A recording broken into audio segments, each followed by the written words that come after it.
ഇവിടെ ഈ ഭാഗത്താണ് കണ്ടത്. മുകളിൽ ഇങ്ങനെ രാത്രി അങ്ങോട്ട് അവിടെ കടയിലിരുന്ന് കാല് വഴി വെള്ളത്തിൽ വീണെന്നാണ് ഞാൻ അറിഞ്ഞത്. ഞാൻ തിരുവനന്തപുരത്തായിരുന്നു. ഞാൻ ഇന്നലെ അറിഞ്ഞെത്തിയപ്പോഴാണ് കാര്യങ്ങൾ അറിഞ്ഞത്. ഞാൻ തിരുവനന്തപുരം താമസിക്കുന്നത്. അങ്ങനെയാണ് വന്നറിഞ്ഞപ്പോഴാണ് ഇന്നലെ രാത്രി ഇവിടെ വന്ന് തിരക്കി ഫയർഫോഴ്സും പോലീസൊക്കെ വന്നു. അങ്ങനെയൊന്നും കണ്ടുപിടിച്ചില്ല. രാവിലെ നമ്മുടെ ഭാഗത്തുള്ള പയ്യന്മാർ വന്ന് നോക്കി പോകുന്നുണ്ടായിരുന്നു. അങ്ങനെയാണിത് കാണുന്നത്. മിനിഞ്ഞാന്ന് വൈകുന്നേരം 5 മണിക്ക് വീട്ടിൽ നിന്ന് ഇറങ്ങിയതാ. പച്ചക്കറി മേടിക്കാൻ വേണ്ടി പോയതാ. അങ്ങനെ 7:30 മണി വരെയൊക്കെ സൗകര്യം വിളിച്ചപ്പോൾ ഫോൺ ഓണാണ്.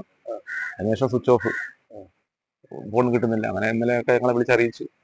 ഞങ്ങൾക്ക് ഞങ്ങൾ തിരക്കിയ പലയിടത്തും പോയി, കൂട്ടുകാരുടെ അടുത്തൊക്കെ പോയി, പോലീസിൽ കൊടുത്ത് കംപ്ലൈൻറ്റ് ചെയ്തു. അങ്ങനെയൊക്കെ ആയി. ഇന്ന് രാവിലെയാണ് ഇത് ഇവിടെ കിടക്കുന്നതായിട്ട് കണ്ടത്.